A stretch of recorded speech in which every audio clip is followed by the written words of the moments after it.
On this episode of Cape Media News, Cape Codders come out to get a glimpse of victory. The Red Sox 2018 World Series trophy made a stop at Cape Cod Beer. We catch up with the owner of the Boston Celtics. He was in Sandwich earlier this month. Seals are showing up on Cape Cod beaches. We have the do's and don'ts of getting close to those creatures. And we catch up with Cape and Island State Senator Julian Cyr. These stories and more. This is Cape Media News.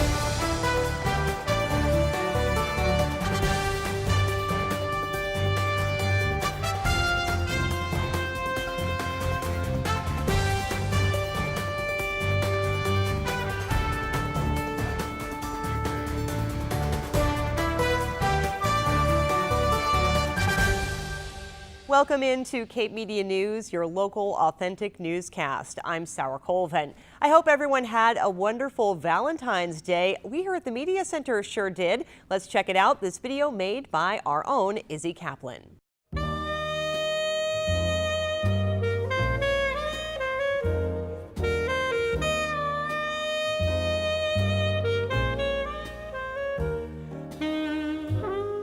Oh, you guys, don't do this.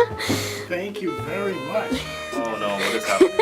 Do you have an opinion on Valentine's Day? It's a day when true love comes alive. Everyone bows down to their sweetie. We're like two different people to talk to right now. Valentine's Day is nice if you have a significant other, but if you don't, you can just love your parents. I think it's overrated. But I like presents and candy and flowers, so. I'm a curmudgeon. I see it as another day that I've got to buy stuff for my... Never mind. Your wife who you love. I think I need to give a Valentine to my dogs. They're each other's Valentines. Oh, they're pink? Delightful. But don't get me wrong, I love Valentine's Day. And happy Valentine's Day from us here at the Media Center.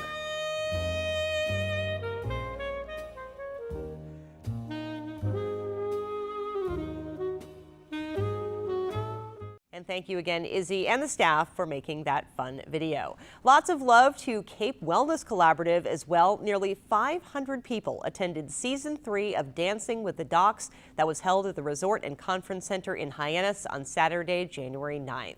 8 doctors spent months rehearsing with local dance professionals, and the challenge was on. Congratulations to People's Choice winner Dr. Alana Coulong and her partner David Troutman. Cape Wellness Hero, the doctor that raised the most money, went to Dr. Karen Monahan and her partner Doug McHugh, and the grand prize was taken by Dr. Mary O'Neill and our friend Jonathan Thompson of JT's Chronicles.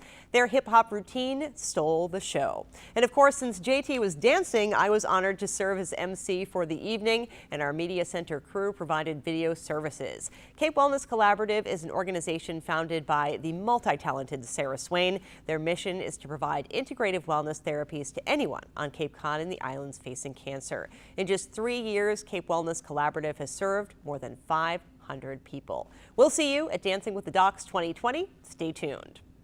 The good news continues. It's sure fun to be a Boston sports fan, especially when we have another Patriots Super Bowl win and, of course, a World Series win in the fall for the Red Sox. Local baseball fans got a treat when the World Series trophy made a stop at Cape Cod Beer, all to help raise funds for the Cape Cod Baseball League's Hyannis Harbor Hawks. Red Sox fans poured in to Cape Cod Beer on a February Wednesday night to get a glimpse at victory. The 2018 World Series trophy made its Cape Cod debut as a fundraiser for the Cape Cod Baseball League's Hyannis Harbor Hawks. Tonight we are hosting the first public appearance of the 2018 Red Sox trophy.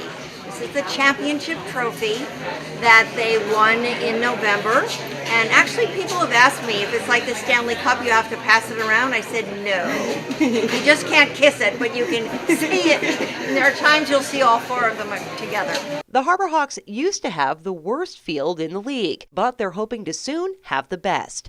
Funds raised at the event will help pay for new dugouts. They have built a new field, and that's all working out great, and they have a new scoreboard, and that's great, but they need to raise $120,000, believe it or not, for dugouts. major field renovation this year.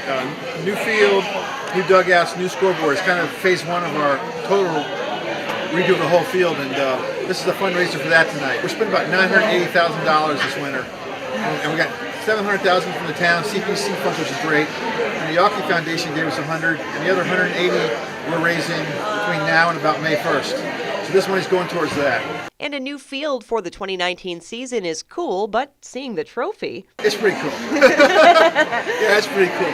I saw all four of them at an event in Boston about a month ago, it's pretty cool. We talked with some of the hundreds of fans who came out to get a close look at the Red Sox latest trophy. Went from Patriots Parade yesterday to Red Sox trophy today. Pretty good week. I really wanted to touch it, but you know I didn't want to touch it. But it was nice just to be next to it, you know, to see it in person. He grabbed it, he's not supposed to, but that's all right. They didn't seem to care too much. It was just so cool. I thought it was going to be more like one of those Super Bowl trophies where it's more pointed up, but yeah, I don't know, okay, it's so cool. It's nice to have both trophies though, right, this year? It's awesome. They live and breathe baseball, playing it, watching it, and this is a once-in-a-lifetime thing. It was amazing, like seeing it in real life, like seeing the TV is one thing, but like on real life it's just insane because I've always loved baseball, but then to see the trophy, I'm like, oh my god, it's actually a real trophy. Baseball's like my primetime sport. Since he's been born. Yeah, that too. A lot of championships in your lifetime. Yeah. It's just exciting to know the trophy came here. Yeah. Well, I just played baseball my whole life, so I just really wanted to come and see the trophy for my first time. He actually skipped baseball practice tonight to come.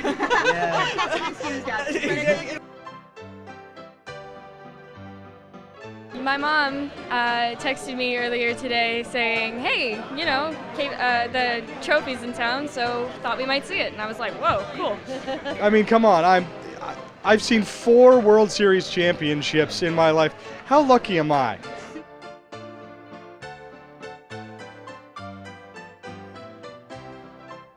We're here because we're here to celebrate, obviously, the World Series and the Red Sox. This is little Liv. This is Liv. She's 10 months, and she went to her first game in June. So she was there this year, and she's excited they won the World Series and wanted to see the trophy. I love Red Sox. No, Dominican player. There's a lot of Dominican players here in America. Play for the good baseball. We got David Ortiz. If we win next year, I make me another one. Every time they win, I got my tattoo from Red Sox. Are you a big Boston Red Sox fan? Are you excited to see the trophy? What do you like the best about baseball? That our team wins and their team doesn't. At Cape Cod Beer in Hyannis, for Cape Media News, I'm Sarah Colvin. And while we're on the subject of sports, the Celtics may not have won a title since 2008, but the trophy and the Celtics owner were on Cape this month. Let's watch. What do the Boston Celtics and the town of Sandwich have in common? Maybe not a lot, but the owner of the team was in town for a fundraiser for the newly established Fund for Sandwich. We're focused on the nonprofits in our community. I think it's hard to believe it. Sandwich itself has 108 nonprofits. They're serving the residents of our community, and our goal is to raise funds, raise awareness of philanthropy. Founded only 3 years ago, the fund has already supported a number of nonprofit organizations. We've supported the Arts Alliance, Calmer Choice, we've given to the Council on Aging. So it's a whole variety, but we focus on education, the environment, culture, economic need. The event at the Sandwich Glass Museum was a first for the fund. This is really our very first fundraiser. So we're very excited to have 2 iconic leaders come to Sandwich and talk about all things Celtics. The 2 leaders are Forbes magazine editor Randall Lane and Boston Celtics owner Wyc Grousbeck.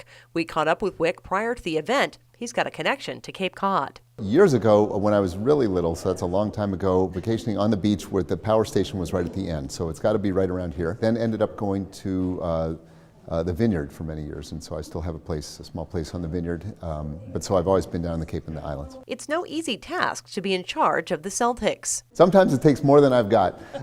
It takes patience, I think. It takes, you've got to be able to believe that, that what's most important is Celtic pride and the traditions of the team and doing the right thing for the team. You can't run it like a regular business, is my experience. You have to really put everything, heart and soul, into the team. And the fans do the same thing. You have to be a fan yourself, and then just, hope for the best for the team, and then and hopefully you don't run out of money. The money has to be down the list. It can't be your primary goal. The team opened its new training facility, the Auerbach Center, this year.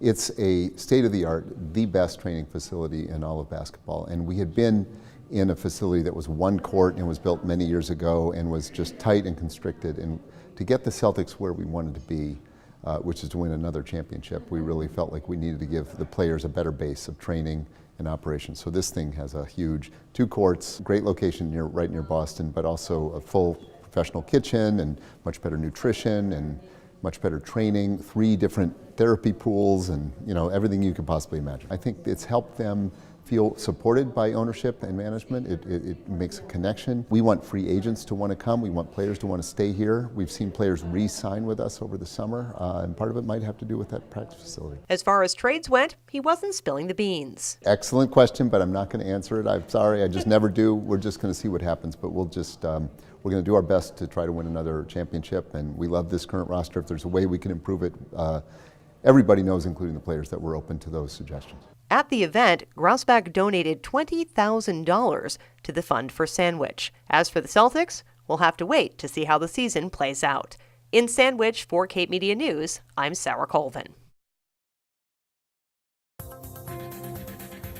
Up next, we'll learn why you should stay away from seals on the beach.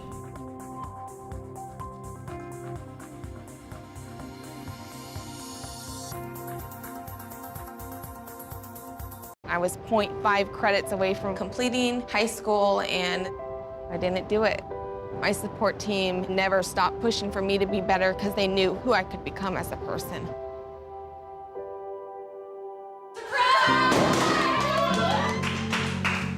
I've been given an opportunity, and I'm just thankful for it. Find free adult education classes near you at finishyourdiploma.org. Seals may be cute and look cuddly, but it's not a good idea to get close. Gabrielle Rawson reports on why you can look, but don't touch. You may have noticed baby seal pups resting on the beach lately. You might have wondered if they were injured or in need of help and gone closer to get a better look or snap a picture. But what are you supposed to do if you see a baby seal on your morning beach walk? Cape Media News visited IFAW in Yarmouthport to learn more. My name is Kristen Patchett. I am the stranding coordinator for the Marine Mammal Rescue and Research Team at IFAW. We respond to seals, whales, dolphins, and porpoises. And so, obviously with dolphins and porpoises, that's more of a situation where we need to intervene right away if they are on the beach. But with seals, it's not as cut and dry as that because they do come out of the water to rest.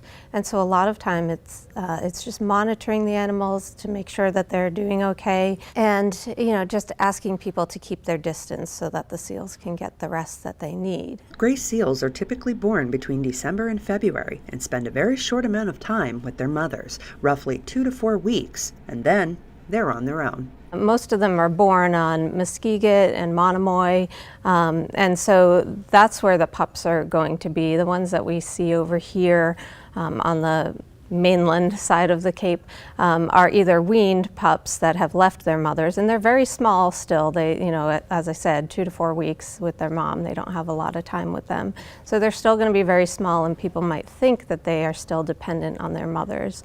And we have cases where some of them would still be dependent on their mothers and intervention is needed, but a lot of cases where they are no longer dependent on their mothers. They just need some rest. They're trying to figure out how to be a gray seal. Many people confuse gray seal pups with harbor seals, 2 separate seal species that have very different breeding behaviors. I think people confuse them a lot with harbor seals. The behavior that the mothers do when rearing them is very different from harbor seals. So where we often will tell people, you know, a harbor seal alone on the beach, its mother will come back for it, leave it alone. With gray seals, they tend to stay with their mothers until they are fully weaned, and then mom just leaves, and then they spend a little more time on the beach wondering if she's going to come back. And then they're off on their own, and they need to figure out how to find fish on their own and survive on their own. The Marine Mammal Protection Act federally protects marine mammals.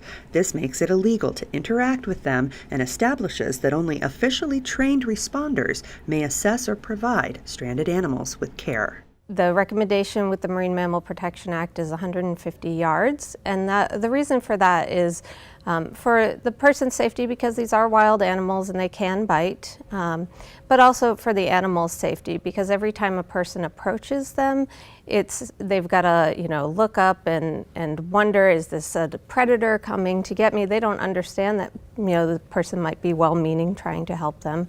And so the best thing that they can do is keep their distance. Giving a seal its space could save its life. We just had a seal last week that its stomach was so impacted with sand. We did intervene, and it ended up dying, unfortunately. And we found 4 pounds of sand in that seal's stomach, and there were a lot of reports of people approaching. And most of those people were very well-meaning people wanting to help it. It wasn't people who were being malicious or anything like that. But we just want to make sure that people know the best way that you can help them is to stay away from them, to keep your distance, and to ask others to keep their distance. If you see a stranded seal on the beach, IFAW asks that you call their emergency hotline. People are out walking the beaches a lot, and we do appreciate getting those reports.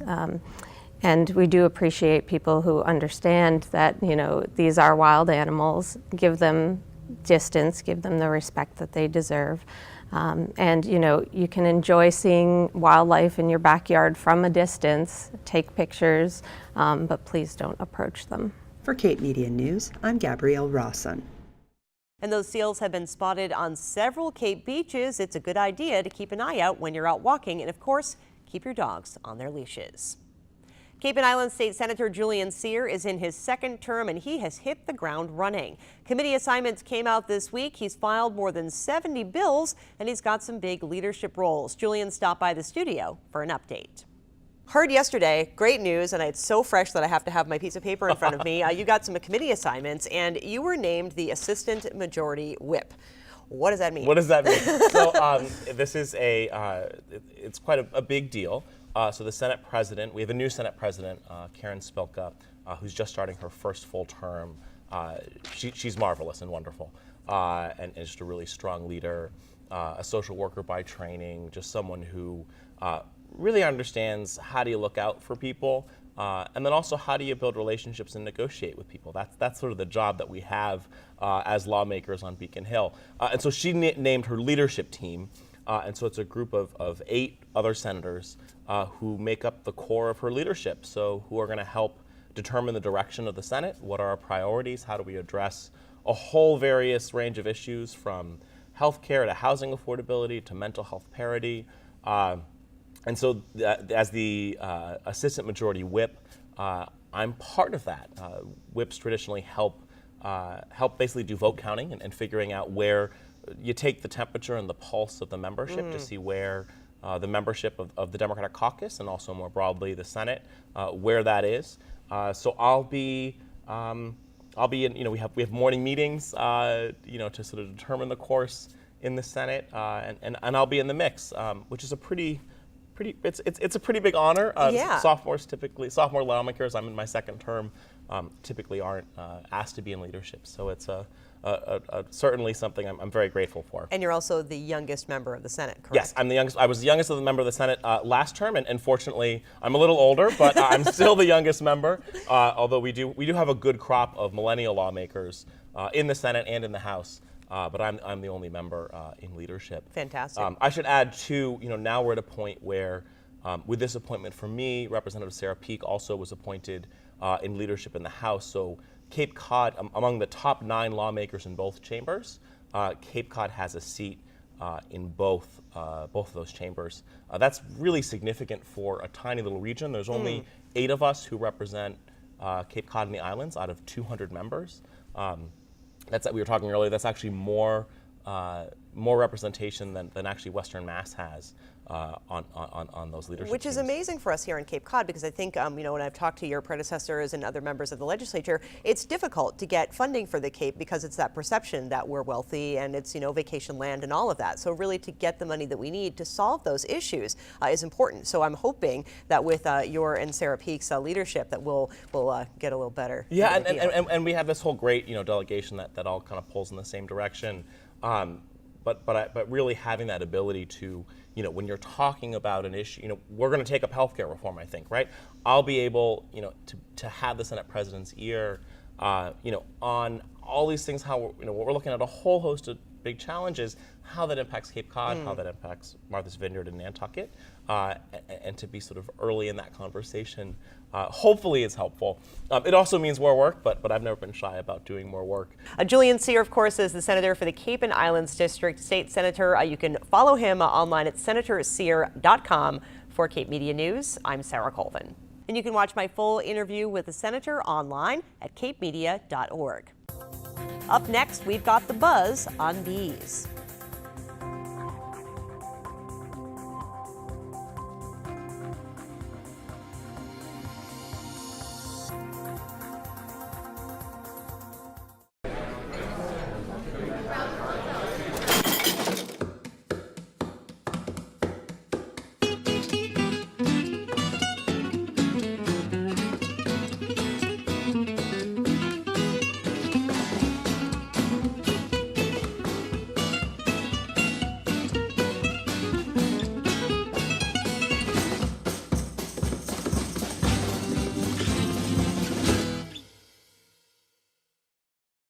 Spring is just around the corner, and local beekeepers are working to make sure their hives are ready for summer. Gabrielle Rawson met up with the Barnstable County Beekeepers Association. The buzz is bees are back, and the Barnstable County Beekeepers Association is doing its part to protect bee populations on Cape Cod. We are a group of probably around 400 members, 400 beekeepers across the Cape. Even we spill off the Cape too.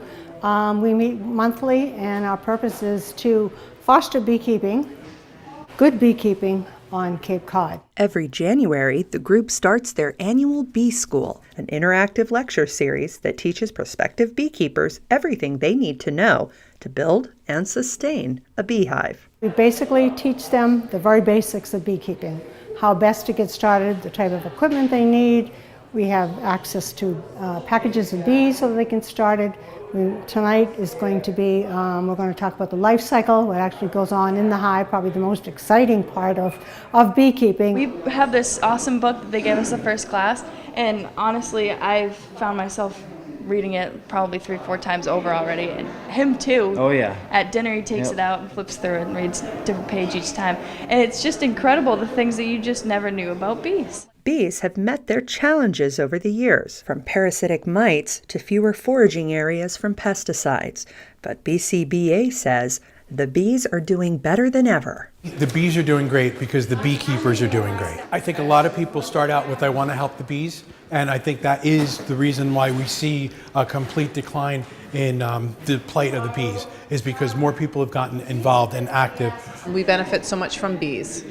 And the more you research into what they actually do for us, and we realize their importance, without them we wouldn't survive. It's really wonderful to give back to nature by supporting the bees. One of my neighbors the other day told me, he said, I think I had one of your bees visiting the other day when it was warm. We need folks to keep bees because we need them for pollination. There's over 90 crops across our country that require some form of pollination. But you don't have to become a beekeeper to help the bees. People that even don't do beekeeping have taken a greater interest in maybe not using so many pesticides or using more natural pesticides, companion planting. It would be nice to have a balance. It doesn't have to be a lot more beekeepers, but we also need just folks to have a nice garden, to get rid of their green lawns, keep their dandelions, keep their clover, and just more foraging for the honeybees that are out there. The Barnstable County Beekeepers Association hosts a series of events throughout the year, like the Meet Your Local Farmer in Harwich and the Honey House at the Barnstable County Fair. It's a way for them to share their love of beekeeping and inspire others to get involved. I want to see more people get involved with beekeeping. One, because it's fun. Two, because it helps the environment. Three, it also gives us more plants and vegetables and makes the environment better. When you go in and you see your queen laying and you see what goes on in the hive, it's absolutely, they're the most fascinating creatures available. The bees are just really very neat. If you'd like to learn more, visit barnstablebeekeepers.org. For Cape Media News, I'm Gabrielle Rawson. Well, that brings this week's episode of Cape Media News to a close. Next week, we'll tell you about the Yarmouth Police Department's new training facility, and we'll hear from Barnstable County Sheriff Jim Cummings. Thank you again for tuning in to your local authentic newscast. You can find us online at capemedia.org, and be sure to follow us on Facebook and Instagram. For Cape Media News, I'm Sarah Colvin.